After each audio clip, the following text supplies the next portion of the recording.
I recently had a conversation, and the people talking were discussing about trusting God. Have you ever found yourself in a situation where you feel that you have absolute love and good feelings and affection towards God, but then you do not have trust towards God? Hey everyone, my name is Miriam. Welcome to Empowered. And today we want to talk about trusting God through storms. Now, let me take us back. Let's talk about the story of Job. Job was a man in the Bible, and we read that he was a good man. He was a righteous man by the standards of those days. And you can imagine back in the day, the standards of righteousness were in what he did, in how he behaved, in how he raised his family, in how he treated those around him. And the Bible tells us that Job was a good man.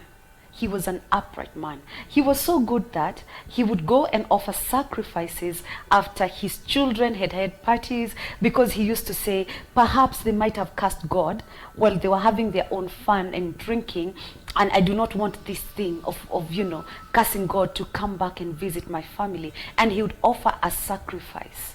And we read that at one time when the children of God, when the sons of God appeared before God, that the devil, that Satan also appeared, and God was bragging on Job, and he asked, have you seen my servant Job?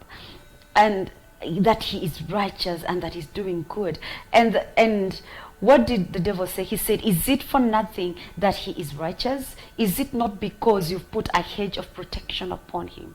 Is it not because of how much you have blessed him? Is it a wonder then that he's so righteous? And we read that what happened was he was given permission, and he was told you could go and touch his things, but don't touch him.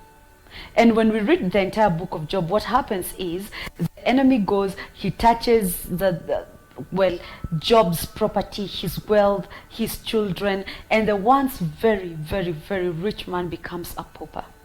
Maybe he would have been able to go through the poverty if he had his family together, because we know there is nothing like family. And when you're going through the storms of life, when you have your family, you feel encouraged and you have more strength to keep walking and to keep going, because you know, for example, you can see there is your spouse, there is your children, there are people around you believing in you, believing in your vision, believing that you're going to rise from the shame and rise from the poverty and rise from whatever it is that has pulled you down. But then now imagine a situation where you lose everything you've ever owned. On top of that, you lose your children. Then your body is touched with a sickness, an unknown sickness, because Job got to a point where he got sores all over his body. And at one point, his wife, now after the kids have all died and he's lost everything, and his wife comes to him and she says, why don't you curse God and die? And he responded and told her, you speak like one of the foolish women around.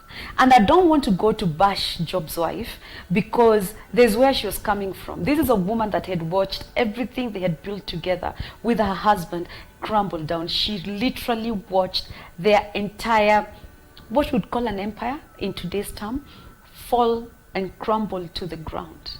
It was not her hatred for God that prompted her to say these things to Job. Rather, I believe it was out of she's a woman, her emotive state.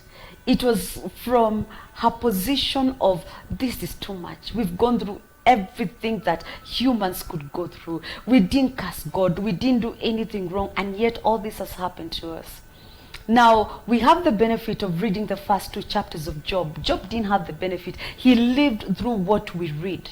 He lost everything. His friends came to comfort him, and they were convinced 110% that Job must have done something to deserve the kind of things that he was going through.